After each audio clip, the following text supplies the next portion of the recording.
नमस्कार, सी न्यूज भारत में आप सभी का एक बार फिर से स्वागत है। इस वक्त मैं आपके साथ ऋचा सिंह। बालोद जिले में स्कूली बच्चों की शिकायत पर विधायक संगीता सिन्हा तुरंत एक्शन में नजर आई। 10वीं की पूरक परीक्षा में असफल हुए कुछ विद्यार्थियों को स्कूल प्रबंधन द्वारा टीसी देकर ओपन पढ़ाई करने की बात कही गई थी। परेशान बच्चे रोते हुए विधायक के पास पहुंचे, जिसके बाद विधायक खुद स्कूल पहुंची और पूरे मामले की जानकारी ली। इसके बाद कलेक्टर से बातचीत कर दो बच्चों का दोबारा स्कूल में दाखिला कराया गया। मामला बालोद जिले के गुरूर विकासखंड से लगे ग्राम पंचायत खुंदनी का है। यहां स्थित हाई स्कूल में कक्षा 10वीं के कुछ विद्यार्थी पूरक परीक्षा में शामिल हुए थे। पूरक परीक्षा में सफल नहीं होने के बाद इन विद्यार्थियों को स्कूल प्रबंधन की ओर से टीसी दे दी गई। बताया जा रहा है कि प्राचार्य ने पालकों की बैठक बुलाकर उनसे हस्ताक्षर करवाए और बच्चों को टीसी देते हुए ओपन पढ़ाई करने की बात कही। अचानक स्कूल से टीसी मिलने के बाद बच्चे परेशान हो उठे और अपनी समस्या लेकर क्षेत्र के विधायक संगीता सिन्हा के पास पहुंचे। बच्चों ने विधायक को अपनी पूरी समस्या बताई। बच्चों की परेशानी सुनने के बाद विधायक तत्काल खुंदनी स्कूल पहुंची और प्राचार्य से मामले को लेकर बातचीत की। प्राचार्य की ओर से विधायक को बताया गया कि मौखिक रूप से कलेक्टर और शिक्षा विभाग के अधिकारियों के निर्देश मिलने के बाद ये कदम उठाया गया था। मामले की जानकारी लेने के बाद विधायक ने तत्काल कलेक्टर से बातचीत की और बच्चों की शिक्षा प्रभावित न हो इसके लिए दोबारा स्कूल में प्रवेश दिलाने की पहल की। विधायक की पहल के बाद बच्चों का फिर से स्कूल में दाखिला कराया गया। स्कूल में दोबारा प्रवेश मिलने के बाद विद्यार्थियों और उनके पालकों के चेहरे पर खुशी नजर आई। बच्चों और पालकों ने विधायक का आभार जताते हुए उन्होंने उनकी समस्या को गंभीरता से सुना और तत्काल समाधान कराया। पालकों ने कहा कि क्षेत्र को ऐसा जनप्रतिनिधि मिला है जो बच्चों की परेशानी सामने आने पर तुरंत उनके साथ खड़ा हुआ है। ये आज का जो कार्यक्रम था, जिस विषय को लेकर आप यहाँ आए थे, उसके संदर्भ में हम कुछ जानना चाहते हैं क्या था कारण और क्या किस लिए यहाँ पर अचानक आपका आगमन हुआ। यहाँ पे मेरे यहाँ खबर आया कि 7 बच्चों को टीसी दे दिया गया है और जो बच्चे 10th में सप्लीमेंट्री आए थे, सप्लीमेंट्री के बाद एग्जाम दिलाए थे, एग्जाम में वो फेल हो गए थे, उनको अचानक से बुला के टीसी दे दिया गया। ये मामला मेरे पास आया तो आज मैं स्कूल आई। या मेरे संजारी बालोद विधानसभा का खुंदनी गांव है जो गुरूर ब्लॉक में आता है, वहां पे मैं आई, प्रिंसिपल से मिली और प्रिंसिपल से मैं पूछी कि आपने क्यों ऐसा किया, क्योंकि बच्चों का ये शिकायत था कि बच्चों के पास एक नोटिस जारी हुआ था। नोटिस में ये था कि आपसे रिजल्ट के बारे में चर्चा करना है और चर्चा के तहत पेरेंट्स और बच्चों को बुलाया गया और बच्चे के पास जब बच्चे यहाँ पे आए तो खुद इनके द्वारा विभाग के द्वारा खुद लेटर आवेदन बना के टीसी को उनके हाथ में थमा दिया गया। जब मुझे पता चला आई और अभी प्रिंसिपल साहब से मिली तो प्रिंसिपल जी का कहना है कि ये कलेक्टर और डीओ का आदेश है, इसलिए हमने ऐसा किया कि इन बच्चों को ओपन में भेज दिया जाए। मेरा ये कहना है कि जो बच्चे फेल हो चुके हैं वो ओपन में कहाँ से एग्जाम दिलाएंगे।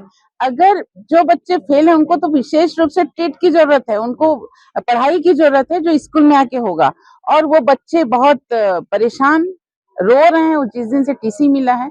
मैं सीधा मेरा कहना है कि इन बच्चों को जब तक आप यहाँ पे टीसी वापस नहीं लेंगे, तो मैंने कलेक्टर से बात किया, कलेक्टर से बात की तो पता चला कलेक्टर मान गई। उनका ये कहना है कि ठीक है हम वापस लेंगे और सब हो गया। अब 7 बच्चे को जिनको टीसी मिल गया था उनको फिर से एडमिशन मिल चुका है और ये जो बच्चे हैं उन लोग कल से पढ़ने पे यहाँ पे रेगुलर आएंगे। मैडम, जिस तरीके से इन प्रदान किया जा रहा है और जो हमारे होनहार बच्चे हैं जो किसी कारण के वश इस साल चूक जा रहे हैं, उन्हें 10वीं पुनः पढ़ने से रोका जा रहा है, ये इससे आप क्या मानते हैं? मुझे ये समझ नहीं आ रहा है कि डीओ साहब या कलेक्टर महोदया इसका आदेश क्यों जारी की है या क्यों बोली है, ओपन की बात क्यों की है। क्योंकि जो बच्चे विशेष रूप से कमजोर है उनको विशेष आवश्यकता है पढ़ाई करवाने की, और उसके बाद मेरे जिला में बालोद जिला में ये आदेश जारी हुआ है तो ये गलत है।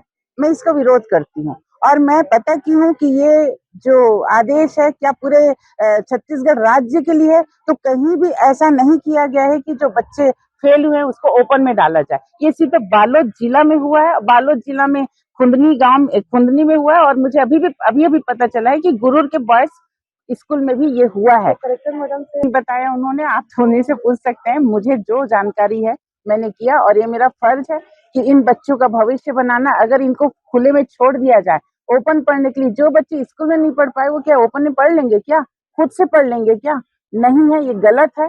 इन बच्चों का भविष्य की जिम्मेदारी सरकार की है, मेरी है, सबकी है और हम इन बच्चों को तुरंत एडमिशन करवाए हैं और इन बच्चों को ले लिया गया है। कल से बच्चे सभी रेगुलर पढ़ने आएंगे। क्या पढ़ने आएंगे इन बच्चों को? पहले हूँ कि अगर इन बच्चों को कहीं भी प्रॉब्लम आए, ये ठीक नहीं है। ये बच्चे हमारे पास आए थे क्योंकि ये थोड़ा डिस्टर्ब थे और ये गलत है। अगर कलेक्टर महोदय भी या डीओ साहब भी ये आदेश जारी किए हैं, इनका मैं विरोध करती हूँ। के द्वारा कुछ टिप्स देखिए, उससे उन्होंने अभी सोशल मीडिया में माफी मांगा है, मुझे पहुंच गया है। उनके ऊपर कार्रवाई करने का था, एफआईआर करने का, लेकिन मैंने मना कर दिया है। मैंने मना इसलिए किया है कि जो भी है, जिस तरीके से भी वो किया है, उनको उनका गलती का एहसास हुआ है। मैं नहीं चाहती कि उनका जीवन खराब हो, उनका लाइफ में कोई भी कहीं ना कहीं अगर किसी के ऊपर एफआईआर होता है तो उनका लाइफ खराब हो जाता है और मैं ऐसा बिल्कुल नहीं चाहती। इसलिए मैंने कहा कोई कार्रवाई नहीं होगा, जो है उन्होंने माफी मांग लिया, हम भी माफ कर दिए। Thank you. बालोद से सी न्यूज संवाददाता रमेश कुमार चेलक की रिपोर्ट। विधायक की पहल से फिलहाल बच्चों की पढ़ाई पर लगा संकट टल गया है। उन्हें दोबारा स्कूल में प्रवेश मिल गया है। हालांकि पूरे मामले में स्कूल प्रबंधन को मिले कथित मौखिक निर्देशों को लेकर की स्थिति क्या थी, ये शिक्षा विभाग के स्तर पर स्पष्ट होना बाकी है। फिलहाल बच्चों की स्कूल वापसी से विद्यार्थियों और उनके पालकों ने राहत की सांस ली है। फिलहाल के लिए इस खास रिपोर्ट में बस इतना ही। देश दुनिया की तमाम बड़ी खबरों को जानने के लिए जुड़े रहें सी न्यूज भारत के साथ। हर खबर आपके साथ, आपके हाथ।